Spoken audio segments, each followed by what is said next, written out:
அடியார்களே, பிறருக்கு நாம் பைசா செலவு செய்யாமல் உதவி செய்யலாம் என்பதை பற்றி வாரியார் சுவாமிகள் சொன்ன ஆன்மீக கருத்தை அடியார்களுக்கு சொல்ல விரும்புகின்றேன்.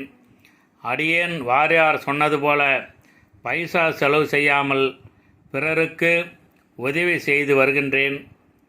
நம்மிடம் பணம் உள்ளது, பிறர் கஷ்டப்படுகின்றார்கள், வறுமையில் உள்ளார்கள் என்பதை பார்த்து நாம் சிறிது பண உதவி செய்தால் அவர்கள் குறைகள் பிரச்சனைகள் நீங்கி நலமாக வாழ்வார்கள். அதனால் நமக்கு புண்ணியம் கிடைக்கும். நம்மிடம் பணம் இல்லை, நாம் எப்படி பிறருக்கு உதவி செய்வது என்பதை பற்றி தெரிந்து கொள்வோம்.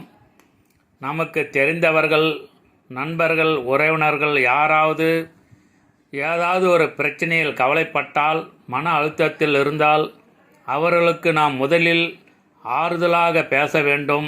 கவலைப்படாதீர்கள், தாங்கள் குறைகள் பிரச்சனைகள் தீர நான் இறைவனிடம் பிரார்த்தனை செய்கின்றேன், நான் இருக்கின்றேன். நீங்கள் அமைதியாக இறைவனிடம் பிரார்த்தனை செய்யுங்கள், முயற்சி செய்யுங்கள், உங்களுடைய பிரச்சனைகள் தீரும் என்று ஆறுதலாக சொல்லுங்கள். அதுவே அவர்களுக்கு பாதி பிரச்சனை தீர்ந்ததாக நினைப்பார்கள். எனது சிவன் அருள் யூடியூபை தினமும் 5 முதல் 8 அடியார்கள் வரை பார்த்து எனக்கு ஃபோன் செய்து, ஐயா, எங்கள் குடும்பத்தில் வறுமையாக உள்ளது, எங்கள் பிள்ளைகளுக்கு இன்னும் திருமணம் நடக்கவில்லை, பிள்ளைகளுக்கு நல்ல வேலை கிடைக்கவில்லை என்று ஃபோனில் மிகவும் மன வருத்தத்தில் பேசுவார்கள். அவர்களுக்கு நான் சொல்வது ஆறுதல். கவலைப்படாதீர்கள், உங்களுடைய பிரச்சனைகள் விரைவில் இறைவன் அருளால் தீர்ந்து நலமாக வாழ்வீர்கள். அதற்காக நான் பிரார்த்தனை செய்கின்றேன் என்று சொல்வேன்.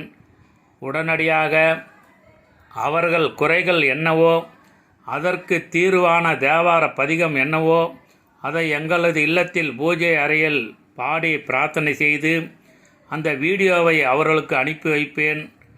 சில அடியார்களுக்கு சில நாட்களில் பிரச்சனைகள் தீர்ந்துவிடும். சிலருக்கு சில மாதங்கள் ஆன பிறகு அந்த பிரச்சனைகள் குறைந்து நலமாக வாழ்வார்கள்.